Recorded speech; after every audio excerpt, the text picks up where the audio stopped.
فاعلموا أن الموت قريب منا، لن ينجو من الموت أحد، والله أعلم متى نموت.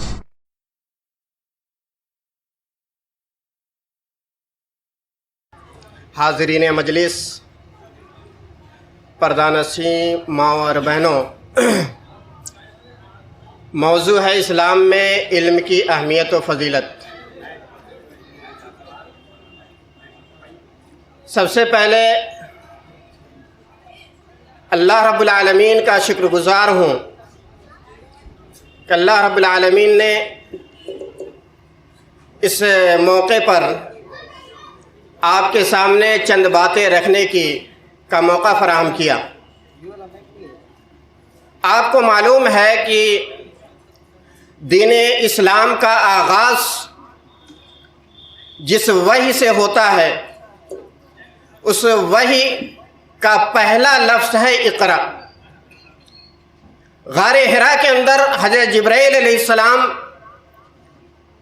جس پیغام کو لے کر کے آئے، جو شریعت آئی، جو انسانوں کی فلاح و بہبودی کے لیے جو پیغام آیا، اس پیغام کا سب سے پہلا لفظ تھا اقرا، یعنی آپ پڑھیے، اقرا بسم ربک الذی خلق خلق الانسان من علق اقرا وربک الاکرم۔ آپ پڑھیے اپنے رب کے نام سے۔ تو سب سے پہلے جو وحی نازل ہوتی ہے، جو حکم ملتا ہے، وہ پڑھنے کا، وہ تعلیم حاصل کرنے کا، وہ سیکھنے کا۔ اور حرا کی غار سے جو صدا بلند ہوتی ہے، وہ دھیرے دھیرے مکہ اور مدینہ کی گلیوں میں پھیل جاتی ہے۔ اللہ کے رسول صلی اللہ علیہ وسلم حکم دیتے ہیں، طلب العلم فریضۃ علی کل مسلم، کہ علم کا حاصل کرنا ہر مسلمان پر فرض ہے،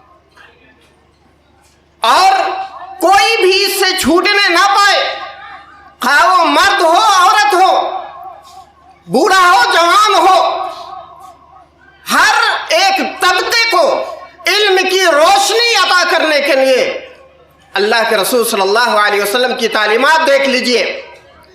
غزوہ بدر کا موقع ہے، کفار و مشرکین کو ہزیمت کا سامنا کرنا پڑ رہا ہے، بہت سارے کفار قیدی بنائے جاتے ہیں۔ اللہ کے رسول صلی اللہ علیہ وسلم نے ان کے اوپر فدیہ لاگو کیا۔ جو لوگ تنگ دست تھے، فدیہ نہیں دے سکتے تھے، اللہ کے رسول صلی اللہ علیہ وسلم نے ان کو کہا کہ اگر آپ پڑھا سکتے ہیں تو چند لوگوں کو پڑھنا لکھنا سکھا دیجئے، یہی آپ کا فدیہ۔ یہی نہیں، اللہ کے رسول صلی اللہ علیہ وسلم نے فرمایا کہ جو 3 لوگ جن کو اللہ رب العالمین نے دوہرا اجر دیا ہے، ان میں سے ایک شخص وہ بھی ہے، وَرَجُلٌ كَانَتْ عِنْدَهُ أَمَةٌ فَأَدَّبَهَا فَأَحْسَنَ تَأْدِيبَهَا وَعَلَّمَهَا فَأَحْسَنَ تَعْلِيمَهَا ثُمَّ عَاتَقَهَا فَتَزَوَّجَهَا فَلَهُ أَجْرَانِ۔ کہ جس آدمی کے پاس کوئی لونڈی ہو، اس کو ادب سکھائے، اس کو علم سکھائے، علم سکھانے کے بعد اس کو آزاد کر کے اس سے شادی کر لے، ایسے آدمی کو بھی اللہ کے رسول صلی اللہ علیہ وسلم نے فرمایا کہ دوہرا اجر۔ اس کا مطلب کوئی بھی طبقہ علم کی روشنی سے محروم نہ ہو، اسلام نے اس کا بڑا خیال رکھا ہے۔ اور جو علم حاصل کرتے ہیں، علم حاصل کرنے والوں کی فضیلت قرآن میں بے شمار آیتوں کے اندر بیان کی گئی۔ قُلْ هَلْ يَسْتَوِي الَّذِينَ يَعْلَمُونَ وَالَّذِينَ لَا يَعْلَمُونَ۔ اللہ رب العالمین کہتا ہے، آپ کہہ دیجئے کہ کیا وہ لوگ جو جانتے ہیں اور وہ لوگ جو نہیں جانتے ہیں، کیا دونوں برابر ہو سکتے ہیں؟ ایک دوسری آیت میں اللہ رب العالمین فرماتا ہے، یرفع اللہ الذین آمنوا منکم والذین اوتوا العلم درجات، کہ اللہ رب العالمین تمہارے مقام و مرتبے کو اور ان لوگوں کے مقام و مرتبے کو جو علم والے ہیں ان کو بڑھاتا رہتا ہے۔ اس کا مطلب ہے علم کی بڑی فضیلت ہے۔ علم کی اہمیت کا اندازہ اس بات سے لگایا جا سکتا ہے کہ جس کے پاس علم نہیں ہے تو اس کی مثال جانوروں سے دی گئی. مثل الذین حملوا التوراة ثم لم يحملوها كمثل الحمار يحمل اسفارا. اللہ رب العالمین علم کی فضیلت کو سمجھنے کے لیے بس اتنا ہی کافی ہے کہ اللہ رب العالمین نے جب انسان کو فرشتوں کے اوپر فوقیت دینا چاہا تو سب سے پہلے ان کو علم سے مزین کیا. اللہ رب العالمین نے جب کہا فرشتوں سے انی جاعل فی الارض خلیفہ، کہ میں جانشین بنانے والا ہوں، میں خلیفہ متعین کرنے والا ہوں، فرشتوں نے اعتراض کیا تھا اتجعل فیہا من یفسد فیہا ویسفک الدماء، کیا آپ ایسی مخلوق پیدا کرنے والے ہیں جو ایک دوسرے کا خون بہائے گی، قتل و غارت گری مچائے گی. اللہ رب العالمین نے کیا کہا انی اعلم ما لا تعلمون، جو میں جانتا ہوں تم نہیں جانتے. وعلم آدم الاسماء كلها ثم عرضهم على الملائكة فقال انبئوني باسماء هؤلاء. پھر اللہ رب العالمین نے فضیلت دینا تھا، فرشتوں کے سے بڑا مقام دینا تھا، آدم علیہ السلام کو علم سے مزین کیا، اس کے بعد فرشتوں کے سامنے پیش کیا اور کہا کہ ان چیزوں کا نام بتا دیں. فرشتے عاجز آ گئے. پھر آدم علیہ السلام نے بتایا اور اللہ رب العالمین نے آدم علیہ السلام کے لیے سجدہ کروایا فرشتوں سے. تو یہ فضیلت کیوں تھی؟ علم کی وجہ سے. علم کی وجہ سے انسان جینے کا سلیقہ سیکھتا ہے. حسن بصری رحمہ اللہ کا وہ مشہور قول ہے لولا العلماء لصار الناس مثل البہائم، کہ اگر علماء نہ ہوتے، اگر جانکار لوگ نہ ہوتے تو لوگ چوپایوں کی طرح زندگی گزارتے. علم جینے کا سلیقہ سکھاتا ہے، بولنے کا سلیقہ سکھاتا ہے، اور علم اپنے رب سے کی معرفت کا سلیقہ سکھاتا ہے. اللہ رب العالمین کہتا ہے انما یخشی اللہ من عبادہ العلماء، کہ اللہ رب العالمین سے اس کے عالم بندے جو اللہ رب العالمین کی حقیقت کو، اللہ رب العالمین کے مقام و مرتبے کو سمجھتے ہیں، جانتے ہیں، وہی اللہ رب العالمین سے ڈرتے ہیں. اللہ کا ڈر اور خوف انہی لوگوں کے اندر ہوتا ہے جو اللہ رب العالمین کی معرفت جن کو حاصل ہوتی. اور اس سے بڑی بات اور کیا ہوگی؟ یہ اللہ رب العالمین کی ایک نعمت ہے، اور یہ نعمت قیامت کے قریب دنیا سے اٹھا لی جائے گی. لا تقوم الساعة حتى يقبض العلم، کہ قیامت قائم نہیں ہوگی یہاں تک کہ علم کو اٹھا لیا جائے گا. صحابہ کرام نے کہا کہ اللہ کے رسول علم کیسے اٹھایا جائے گا؟ ان اللہ لا يقبض العلم انتزاعا ينتزعه من الرجال، کہ اللہ رب العالمین علم کو لوگوں کے سینوں سے چھین کر کے نہیں نکالے گا، بلکہ علماء کو اٹھا لے گا. علماء کے ساتھ علم اٹھ جائے گا.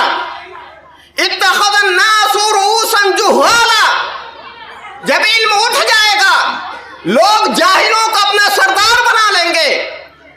فسئلوا فافتوا بغیر علم فضلوا واضلوا، جاہل لوگوں کو لوگ اپنا سردار بنا لیں گے، ان سے فتوے پوچھے جائیں گے، ان کو خود معلوم نہیں.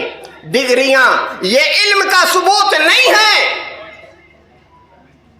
بڑے بڑے جبہ و دستار، بڑی بڑی ڈگریوں والے ایک حدیث نہیں جانتے، ایک عبارت نہیں پڑھ سکتے، علم کا کچھ بھی، شریعت کا کوئی بھی علم ان کو حاصل نہیں ہے. یہ ڈگریاں علم کی ضمانت نہیں ہیں. اللہ کے رسول نے کہا کہ لوگ جاہلوں کو اپنا سردار بنا لیں گے، ان سے سوال پوچھے جائیں گے، ان کو خود نہیں معلوم، غلط سلط فتوے دیں گے، خود بھی گمراہ ہوں گے، دوسروں کو بھی گمراہ کریں گے۔ یہی سب معاملہ ہے۔ علم کے نہ ہونے کی وجہ سے بدعات و خرافات اور شرک دندنا رہا ہے۔ یہ جتنے بدعات و خرافات ہیں وہ صرف اس لیے ہے کہ ہم حقیقت کو نہیں جانتے، شریعت کا علم ہمیں حاصل نہیں ہے، اس لیے ہم نہیں جانتے کہ یہ چیزیں صحیح ہیں یا غلط ہیں، اللہ کے رسول سے ثابت ہیں یا نہیں ہیں، ہمیں معلوم نہیں ہے، اس لیے نادانی میں ہم وہ کام کر رہے ہیں۔ محترم بزرگوں، یہ علم اگر دنیا کے اندر آپ کو عزت حاصل کرنی ہے، آخرت کے اندر عزت حاصل کرنی ہے تو علم سیکھیے۔ علم کے بغیر کچھ نہیں ہے، آپ ایک انسان نہیں ہیں۔ جیسا کہ شاعر نے کہا ہے، رضینا قسمت الجبار فینا لنا علم وللجہال مالو، کہ ہم اللہ رب العالمین کے فیصلے سے راضی ہیں، ہمارے لیے علم ہے، جاہلوں کے لیے مال ہے۔ فَعِزُّ الْمَالِ يَفْنِي عَنْ قَرِيبٍ، مال کی جو عزت ہے یہ چند دنوں کی، مال ختم ہوگا، آپ کی عزت ختم ہو جائے گی، لوگوں کے دلوں سے آپ کی محبت ختم ہو جائے گی، لوگ آپ کی عزت کرنا بند کر دیں گے۔ وَعِزُّ الْعِلْمِ بَاقٍ لَا يَزَالُ، اور علم کی عزت ایسی عزت ہے جو ہمیشہ باقی رہے گی، یہ کبھی ختم نہیں ہو سکتی۔ آپ اگر صاحب علم ہیں، لوگ آپ کے علم کی وجہ سے آپ کی عزت کریں گے، اور یہ عزت آپ کی زندگی میں بھی ہوگی، آپ کے مرنے کے بعد بھی ہوگی۔ اگر کسی نے آپ کے علم سے فائدہ اٹھایا تو یہ علم آپ کے لیے صدقہ جاریہ ہوگا۔ وہ مشہور روایت ہے، اذا مات الانسان انقطع عنہ عملہ الا من ثلاث، کہ جب انسان مر جاتا ہے تمام چیزوں کا عمل ختم ہو جاتا ہے، سوائے 3 چیزوں کی نیکیاں اس کو ملتی رہتی ہیں۔ علم ينتفع به، ایسا علم چھوڑ کر کے جس علم سے لوگ فائدہ اٹھا رہے ہوں، تو اس کے مرنے کے بعد بھی اس کو اجر و ثواب ملے۔ ایک حدیث ہے، اللہ کے رسول صلی اللہ علیہ وسلم نے حضرت علی رضی اللہ عنہ سے کہا، لَأَن يَهْدِيَ اللَّهُ بِكَ رَجُلًا وَاحِدًا خَيْرٌ لَكَ مِنْ حُمُرِ النَّعَمِ، کہ اللہ رب العالمین اگر تمہارے ذریعے سے کسی ایک آدمی کو بھی ہدایت دے دیتا ہے تو یہ تمہارے لیے سرخ اونٹوں سے زیادہ بہتر ہے۔ اور یہ ہدایت کب ملے گی؟ جب آپ کے پاس خود علم ہوگا اور علم کی روشنی میں آپ دوسرے کو دعوت دیں گے۔ محترم بزرگوں، افسوس اس بات کا ہے کہ جس شریعت کی پہلی وحی اقرا کے ذریعے سے شروع ہوتی ہے، وہی قوم علم کے میدان میں سب سے پیچھے، اور ہم کہتے ہیں کہ ہمیں ذلیل و رسوا ہو رہے ہیں۔ دنیا کے اندر اگر عزت پانی ہے، آخرت کے اندر اگر عزت پانی ہے، تو رب نے جس چیز کا حکم دیا اگر ہم اس کو اپنی زندگی میں اپنا لیں تو یقیناً ہم دنیا کے اندر بھی سرخرو ہوں گے اور آخرت میں بھی سرخرو ہوں گے۔ بس یہ چند باتیں تھیں، وقت محدود ہے۔ اللہ رب العالمین سے دعا گو ہوں کہ اللہ رب العالمین ہمیں کہنے سننے سے زیادہ عمل کرنے کی توفیق عطا فرما۔ اللہ رب العالمین ہمیں خود بھی علم حاصل کرنے اور اپنے بچوں کو تعلیم دینے کی توفیق عطا فرما۔ اقول قولی ھذا واستغفر اللہ لی ولکم ولسائر المسلمین فاستغفروہ انہ ھو الغفور الرحیم۔